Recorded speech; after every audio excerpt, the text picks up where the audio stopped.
అంబరీషుడు భాగవతంలో ఏం చెప్పారు? సవై మన కృష్ణ పదార విందయో, ఆయన మనస్సు ఎప్పుడు కూడా కృష్ణ పాదార విందముల మీద ధ్యానములో ఉండింది. మరి ఇక్కడ గోపికలు కూడా ఏ సందర్భంలోనైనా కానీ కృష్ణ సంబంధంగానే ఆలోచిస్తూ ఉన్నారు. వాళ్ళు ఒక గోపిక తన కుమార్తెకి చెప్తుందన్నమాట. ఏమని అంటే, పొయ్యి మీద పాల గిన్నె పెట్టి పాలు కాయాల. ఇంతకు ముందు రోజుల్లో అగ్గిపెట్టెలు, లైటర్లు ఇవి లేవు, ఏదో రాళ్లతోటి వెలిగించుకునేవాళ్ళు. ఒకసారి ఎక్కడన్నా ఎవరింట్లో అన్నా మంట వెలుగుతూ ఉంటే ఇంకొకరు వాళ్ళ ఇంట్లో నుంచి కొంచెం ఆ మంట తెచ్చి వీళ్ళ పొయ్యిలో పెట్టుకునేవాళ్ళు. సో ఈ గోపిక చెప్పింది తన కుమార్తెకు, చిన్నపిల్ల ఆ పాప 5 సంవత్సరాలు 6 సంవత్సరాలు, ఏమే ఇక్కడ నువ్వు పాల కాపలా ఉండు, నేను నిప్పు తీసుకొస్తాను, ఆ నల్లపిల్లి వచ్చి తాగేస్తుంది, దాంతో చాలా డేంజరు, నువ్వు కొంచెం కాపలా ఉండు అని చెప్పింది. చెప్తే ఈమె వెళ్ళింది నిప్పు కోసం. నిప్పు కోసం వెళ్ళి ఏం చేసింది, ఆ గోపికతోటి ఇద్దరు మాటలు కలిపారు. మామూలుగా మనం ఎవరన్నా ఇద్దరు అమ్మ అక్క ఇద్దరు కూడా కలిశారు అంటే ఊర్లో ఉండే కథలన్నీ వస్తాయి. వాళ్ళ ఇంట్లో ఏం జరిగింది, వీళ్ళ ఇంట్లో ఏం జరిగింది. సో బృందావనంలో ఉన్నటువంటి వ్రజవాసుల యొక్క గోపికల యొక్క ప్రత్యేకత ఏంటి అంటే, ఒక ఇద్దరు కలిసినా ముగ్గురు కలిసినా ఏం వాళ్ళు మాట్లాడుకునే వాళ్ళు అంటే కృష్ణుని యొక్క లీలలు. ఏమా కృష్ణుడు ఏం జరిగిందో తెలుసా, నిన్న అక్కడ ఆ కాళీయ మడుగులోకి కొందరు గోపాలు వెళ్ళారంట, గోవులు వెళ్ళాయంట. ఆ గోవులు ఆ కాళీయ మడుగులో ఉన్నటువంటి కొంచెం నీళ్లు తాగారంట, విషపూరితం కదా, చనిపోయారు. చనిపోతే ఈ విషయం కృష్ణుడికి తెలిసిందమ్మా. కృష్ణుడికి తెలిస్తే ఏం చేశాడు కృష్ణుడు, పరిగెట్టుకుంటూ అక్కడికి వెళ్ళాడు. వెళ్ళి ఆ గోవత్సములు, గోవులు, గోపాలులు మరణించి ఉంటే వాళ్ళని ఆ కృష్ణుడు అమృత చూపులతో చూశాడమ్మా. చూసిన తక్షణమే ఆ గోపాలులు లేచి కూర్చున్నారు.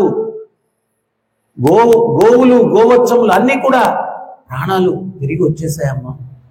అంటే ఆ కృష్ణుడి చూపులో అమృతం ఉందమ్మా. అంతటితో ఆగాడా కృష్ణుడు? లేదే. అక్కడ ఉన్నటువంటి ఒక కదంబ వృక్షాన్ని ఎక్కాడంటమ్మా. అన్ని చెట్లు పచ్చిక కూడా అక్కడ మొలవదు, ఆ కదంబ వృక్షం మాత్రం ఎప్పుడో భవిష్యత్తులో భగవంతుడు వచ్చి దాని మీద నుంచి కాళీయుడి మీద దూకి కాళీయుడి మీద తాండవ నృత్యం చేస్తాడని చెప్పి గరుత్మంతుల వారు ఆయన అమృత భాండాన్ని ఉంచారంటమ్మా ఆ చెట్టు మీద. అందుకని ఆ చెట్టు మాత్రం ఎండిపోలేదు, అది అట్టాగే ఉంది, పచ్చగా ఉంది. ఎందువల్ల అంటే అమృత భాండం పెట్టాడు కదా, అందుకని ఉంది ఎట్లాగా. దాని మీద కృష్ణుడెక్కి ఆయన తన యొక్క కండువా తీసి నడుముకి కట్టుకొని పిల్లన గోవి బొడ్డులో చెక్కుకొని ఈ యొక్క భుజాలు చరుచుకుంటూ తొడలు చరుస్తూ ఆయన ఆ యొక్క కాళీయ మడుగులోకి దూకాడమ్మా. దూకితే చూడ్డానికి కృష్ణుడు అంత చిన్నవాడిలాగా ఉన్నాడు, కానీ హరే కృష్ణ హరే కృష్ణ కృష్ణ కృష్ణ హరే హరే హరే రామ రామ రామ హరే హరే. చూడ్డానికి అటు చిన్నవాడిలాగా ఉన్నాడు, కానీ ఆ కాళీయ మడుగులోకి దూకేసరికి 1 యోజనం దూరంలోకి నీళ్లు పొంగాయంటమ్మా. సునామీ వచ్చేసింది. 1 యోజనం. కృష్ణుడు తర్వాత ఏం చేశాడో తెలుసమ్మా, తను 2 చేతులతోటి ఒక మదపు గజము నీటిలోనికి క్రీడించడానికి వెళ్ళినప్పుడు తన తొండముతో నీళ్లను ఏ రకంగా చరుస్తుందో ఆ రకంగా భగవంతుడు తన చేతులతోటి ఆ నీటిని అంతా కూడా చరుస్తూ ఉన్నాడమ్మా. ఆ కల్లోలానికి ఎక్కడో మడుగు లోపల ఉన్నటువంటి ఆ 100 పడగలు ఉన్నటువంటి కాళీయుడు ఉసలు కొడుతూ బయటకు వచ్చి ఆ కృష్ణుణ్ణి తన తోకతోటి చుట్టి గట్టిగా పట్టేశాడమ్మా. ఈ లోపల ఈ విషయమంతా నందబాబా యశోదమ్మకి తెలిసి, అరే కృష్ణుడికి ఏమవుతుంది అని పరిగెట్టుకుంటూ వచ్చారమ్మా వాళ్ళు.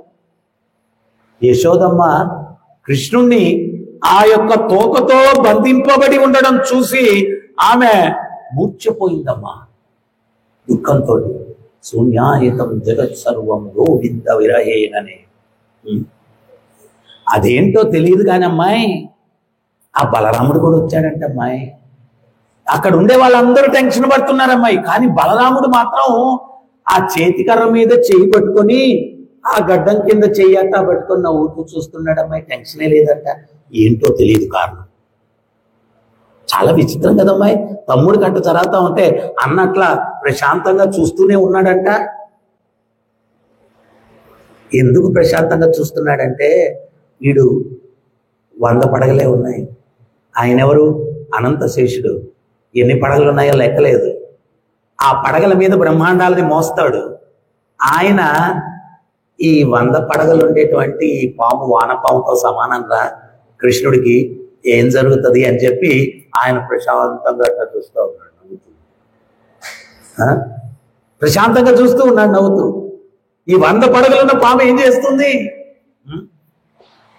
ఈ లోపల కృష్ణుడు ఏం చేశాడో తెలియదమ్మా, కానీ ఆ తోకతో పట్టి ఉన్నటువంటి ఆ కాళీయుడు కృష్ణుడిని వదిలేశాడమ్మా. ఎందుకు వదిలాడో తెలియదు. ఎందుకు వదిలాడంటే, కృష్ణుడు 1000 ఏనుగుల బరువు అయిపోయాడు. ఆ బరువుని తాళలేక ఆ తోక పట్టును వదిలేశాడు కాళీయుడు. భగవంతుడు ఏం చేశాడు? ఒక్క ఉదుటున ఆ తోకను గట్టిగా పట్టుకొని ఎగిరి ఆ యొక్క పడగల మీదకు దూకాడు అనమాట. దూకి కృష్ణుడు ఏం చేస్తున్నాడు? తద్ధోం తళాంకి తద్ధోం, హరే కృష్ణ కృష్ణ కృష్ణ హరే హరే, హరే రామ రామ రామ హరే హరే.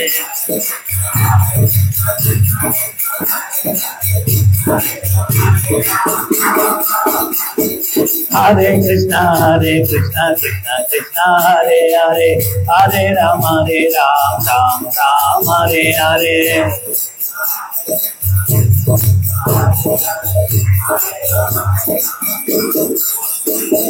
హరే కృష్ణ కృష్ణ కృష్ణ హరే హరే, హరే రామ రామ రామ హరే హరే.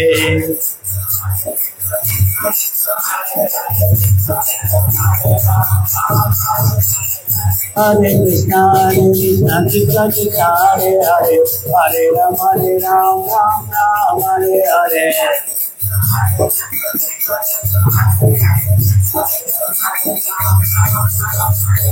హరే కృష్ణ కృష్ణ కృష్ణ హరే హరే, హరే రామ రామ రామ హరే హరే.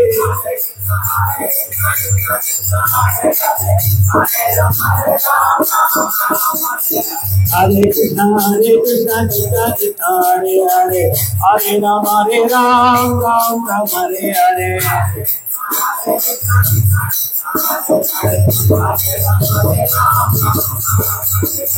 గోవింద జయ జయ గోపాల జయ జయ, గోవింద జయ జయ గోపాల జయ జయ. రాధా రమణ హరి గోవింద జయ జయ, రాధా రమణ హరి గోవింద జయ జయ. గోవింద గోవింద గోవింద గోవింద, గోవింద గోవింద గోవింద గోవింద. గోపాల గోపాల గోపాల గోపాల, राधे राधे गोविंद राधे गोविंद राधे राधे गोविंद राधे गोविंद राधे राधे गोपाल राधे गोपाल राधे राधे गोपाल राधे गोपाल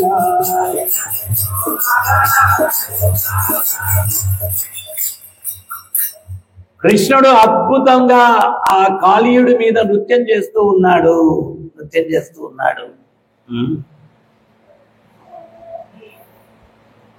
అన్ని కళలు సంపూర్ణముగా కలిగిన వాడు శ్రీకృష్ణుడు.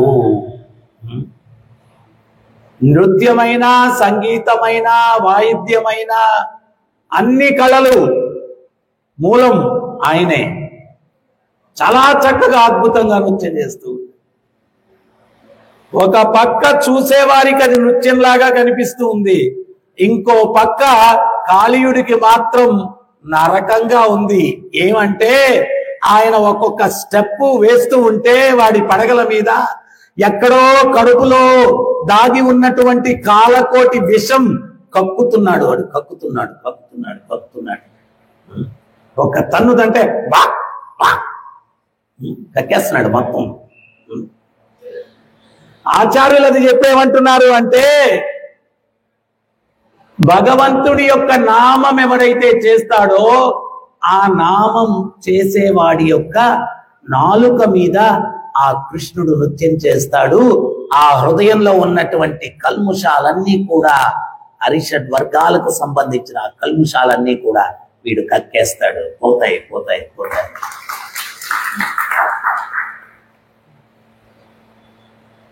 ఏమో తెలియదు ప్రభు, భక్తిలోకి రాకముందు నేను వేరే. మొన్న నాతోటి వైజాగ్ వచ్చాడు ఒక భక్తుడు, ఆయన లేడు ఈరోజు మనం చెప్పుకోవచ్చు. ఆయన చెప్తున్నాడు, నేను ఇస్కాన్ పరిచయం కాకముందు నేరుగా లేయడం, టీ అంగడి దగ్గరికి పోవడం, టీ తాగేయడం, పొగొట్టం, అంతే. రోజు 10 గొట్టాలు, దగ్గర 10-15 టీలు. అట్టా ఉండింది మన లైఫ్. ఇట్టా మారిపోయాం.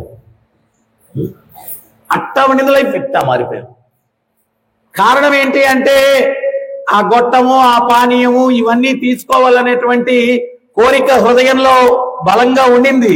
అది లేకపోతే రోజు గడిచేది కాదు. కానీ ఎప్పుడైతే నామం మొదలు పెట్టామో, కాళీయుడి మీద నృత్యం చేసి కాలకోటి విషం, ఇదంతా విషమే, ఇది అనర్థమే, ఇటువంటి వాటి పట్ల ఆకర్షణ అదే విషం, అదే పోయింది నామం చేయడం వల్ల. అది పోయింది.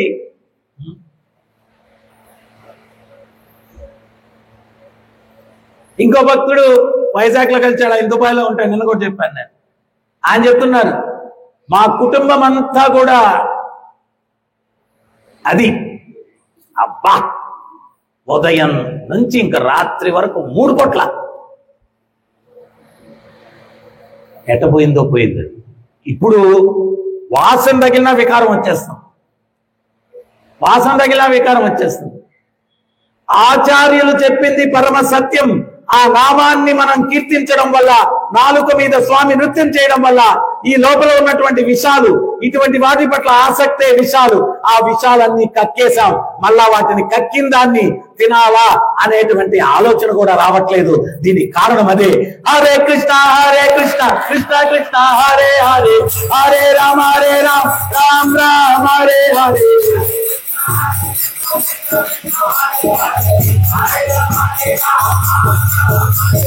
हरे कृष्णा कृष्णा कृष्णा हरे हरे, हरे राम राम राम हरे हरे.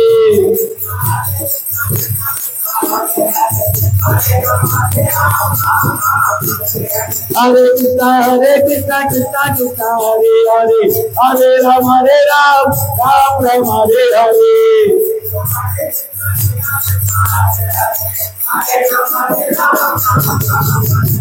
हरे कृष्णा कृष्णा कृष्णा हरे हरे, हरे राम राम राम हरे हरे।